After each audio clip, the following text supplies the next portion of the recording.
specifically where you are. But I know enough about being down to teach you how to get around. But I don't think that getting around is what you desire to do.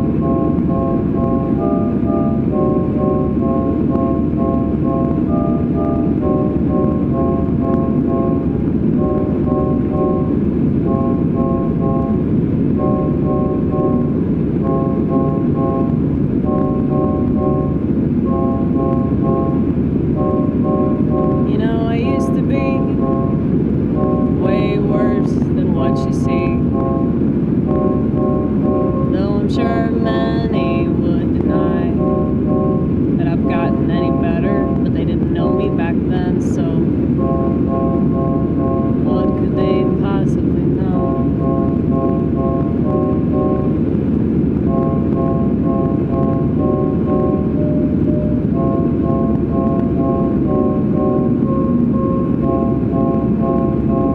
I think about that all the time.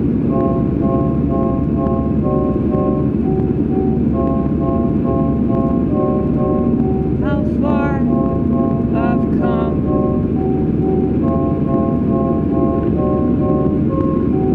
No matter how much I shit on myself, because I can't outrun these things that ail me, these things that define me in a way.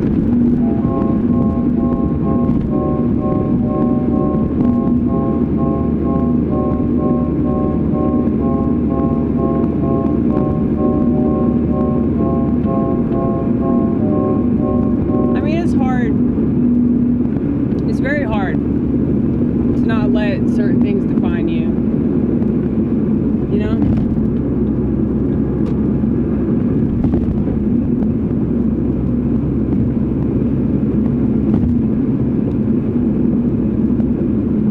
Especially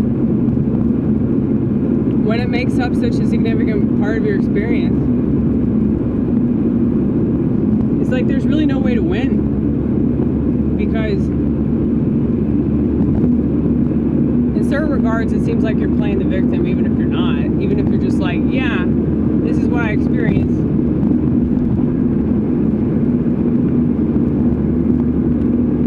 I almost think it's worse because I'm not playing the victim about it. Like,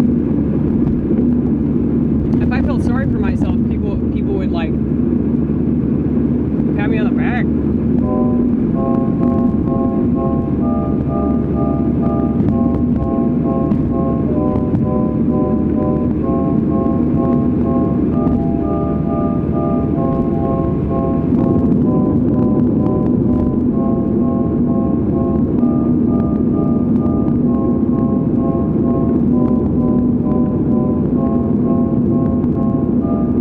It's like, there's this time, I believe I've told you about this, but let's reiterate. There was a time when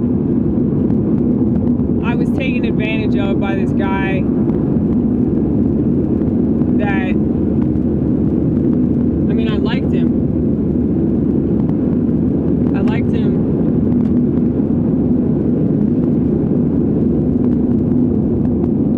I had a bit of a crush on him.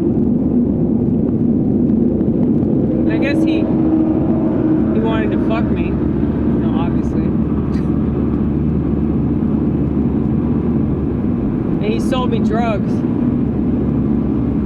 And this one night we ended up doing some harder drugs, and we ended up having sex. I didn't want to have sex, and I told him that multiple times. I didn't want to do that. And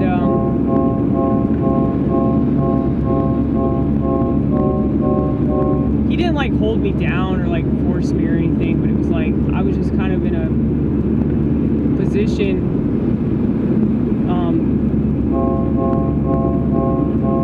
where I couldn't have like resisted. I couldn't have fought him off. But I knew that, like, going into that, like, I had this gut feeling before I even took the drugs that that was going to be something that he wanted or expected.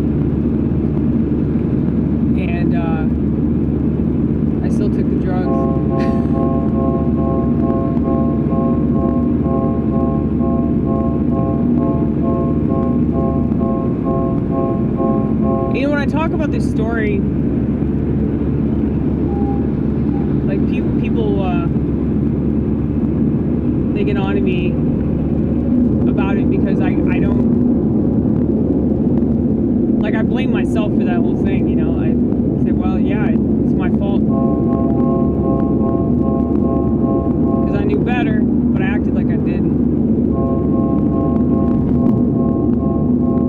And I think that a lot of women, well, do they actually know better? I don't think they do. But I think that oftentimes we end up in situations, not just women, but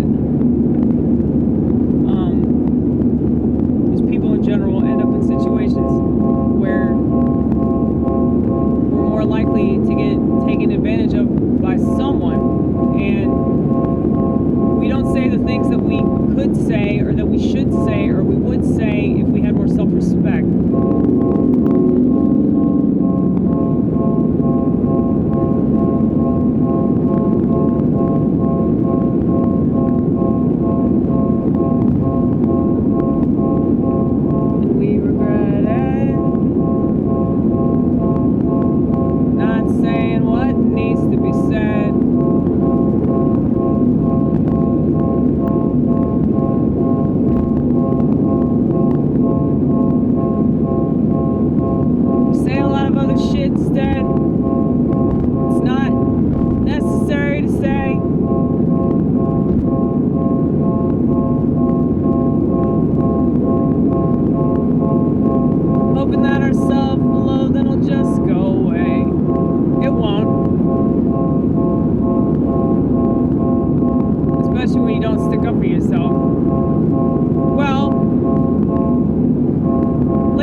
Raped me.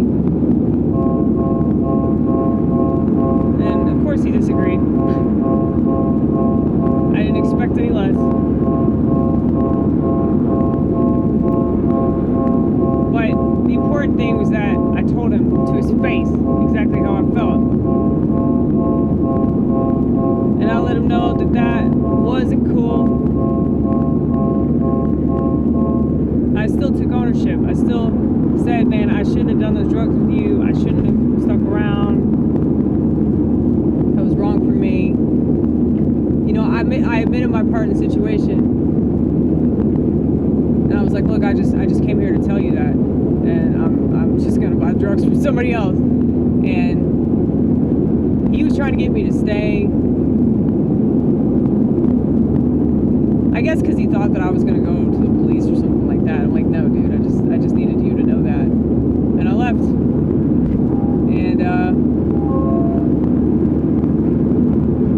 And it felt really good. Like, it felt really good to, like, tell him how I felt. And I didn't speak to him again for several years. And then I received this random phone call.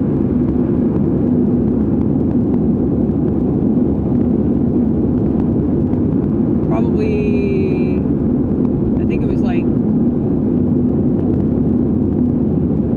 2017 or 2018. I think it was 2017 because that's when all that Me Too shit was hot. And I'm sure it's gonna get hot again, y'all. You know, considering the political climate right now, you're gonna see all kinds of false accusations coming out in relation to white Republican men.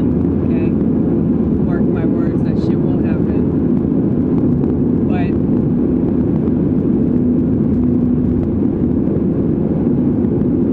I don't know if he called me specifically because of that, because the whole thing made him nervous, but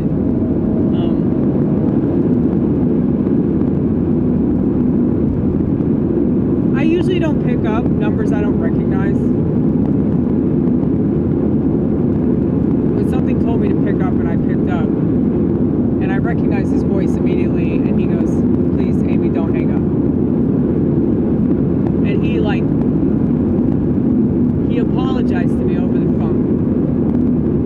And it made me cry. Because he meant it. I knew that he meant it. And he was like, I'm really sorry that I didn't treat you right.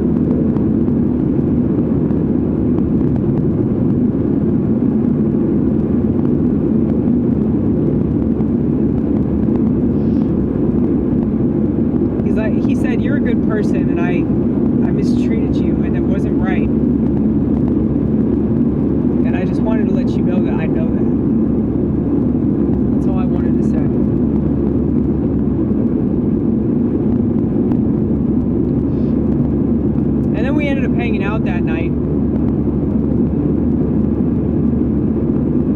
and he told me that he fell in love with this girl and she like fucked him over, and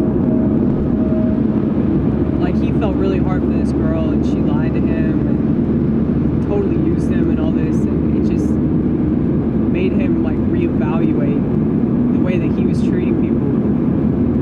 And I don't know, it's very inspiring because there are a lot of people that I think are like virtually incapable of changing.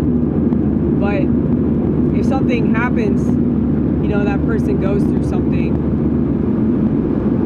and it throws them through a loop emotionally, and it makes them realize that they were wrong. It makes them realize that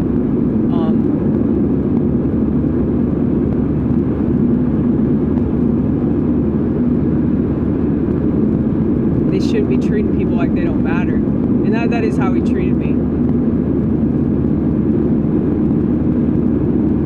But he acknowledged that it was wrong, and he apologized, and he actually meant his apology. But you know, if I hadn't confronted him about the whole situation, I highly doubt that would have happened. And so I think it's really important that, you know, people, if you have something that you need to say to somebody, you should fucking say it, dude. Don't wait for some really empowering hashtag to come around, you know, like, I promise you, like, telling somebody how you really feel is way more important than sending a hashtag.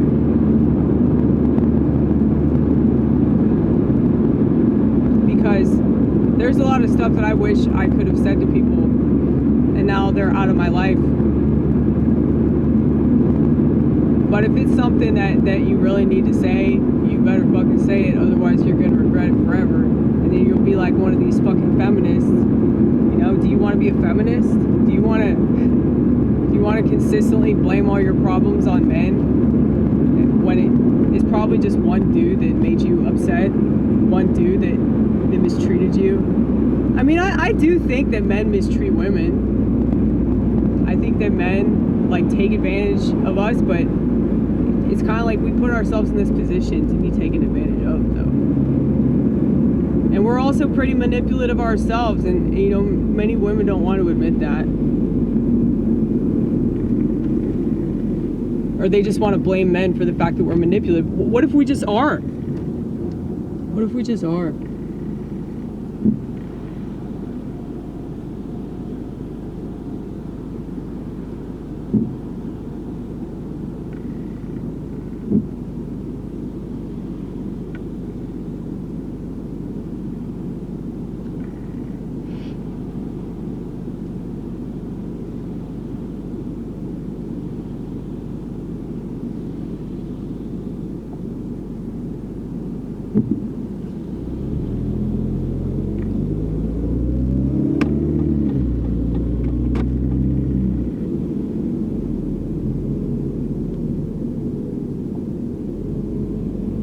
It's like I'm usually pretty good at telling somebody how I feel, though. I mean, I internalize a lot, but if something needs to be said, I say it. It gets me in a lot of trouble. But it's worth the trouble. I would rather be in trouble with somebody else than be in trouble with myself. You know? Because most of the time, when people are mad at you, it's just because you inconvenience them. It's not because they have a legitimate reason to be mad at you. And especially if they're in the wrong and they're saying or doing something that's fucked up and you call them out on it. Like, yeah, of course they're going to be mad that you called them out. Of course they're going to be all up in arms about it because they have to defend whatever shitty behavior they just exhibited.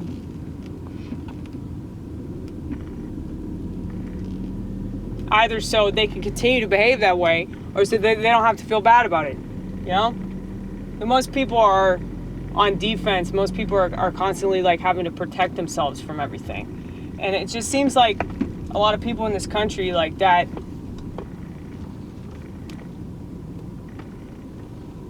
that's their headspace the majority of the time. And I definitely see that with women.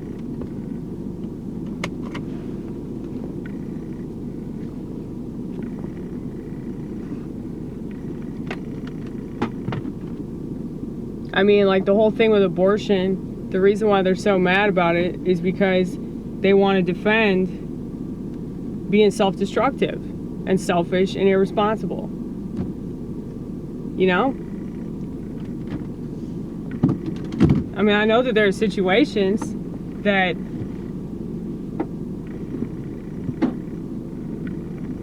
put us in an imposition, but 9 times out of 10, women sign up for those situations. Like, what if something happened with that, with, you know, this dude? You know, like, what if he accidentally got me pregnant? You know? And I think about this all the time. But bad decisions lead to more bad decisions. So you just have to keep, you know, rationalizing the things that you do. And it just seems like a lot of people are constantly having to rationalize the way that they behave. And they behave that way because they don't have any respect for themselves. And if they don't have any respect for themselves, how could they possibly have any respect for anybody else? Now, I don't want these people to have babies. Fuck that. That's the problem.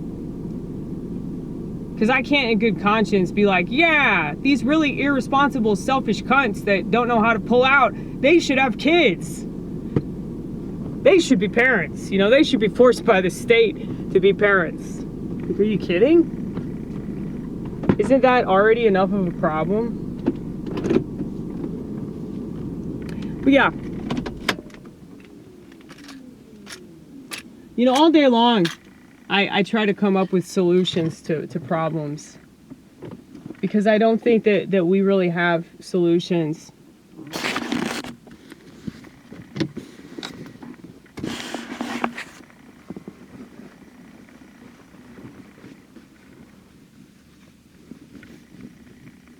And it just seems like with, you know,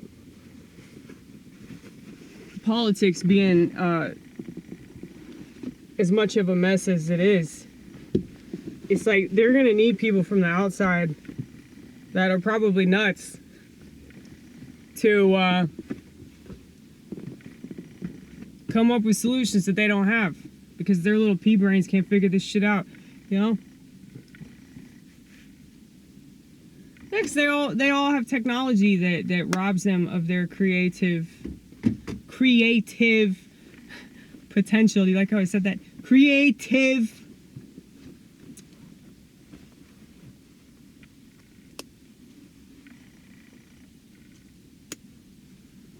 I think some people called out because I just saw my manager on the grill, like the store manager.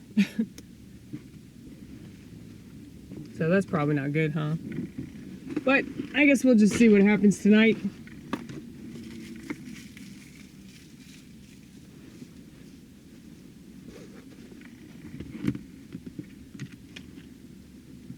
Yeah, it really bothers me, like, how few people, like, have actual solutions to the problem. Like, I came up with a solution to the abortion issue that's extremely fascist. But it actually keeps abortion on the table. And I said this to a friend of mine at church today, and she actually agreed with it. And she was like, yeah, that would work. But a lot of people won't like it because they'll be like, oh, it's like you're justifying abortion. No. I'm not justifying abortion, but I don't think that people should have kids out of wedlock. I don't think that people should have kids if they're not going to be responsible and take care of them and raise them. I think that we already have enough of that problem. So, okay, this is my solution. Just to give you a little taste. This is a little Sam's Club sampler of what I got going on over here, okay? So, say a woman's not ready to conceive. She gets pregnant, but she doesn't want to have the thing, you know? She doesn't think it's worthy of life or whatever. You know, a lot of people can say that. Maybe she just thinks she'll be a shitty mom, okay? She thinks she's going to be a shitty mom. Maybe her genes are bad. She doesn't have faith in herself. Okay. So if you kept abortion on the table, what would happen? They'd abort the baby or the fetus. Hopefully it's in the first trimester. But after the abortion, both she and the dude that impregnated her go to jail for 9 months. Don't you think that's a great solution?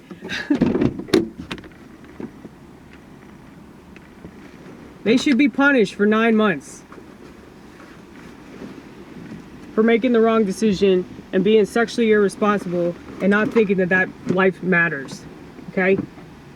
And I'm telling you, abortion, that would stop abortion completely.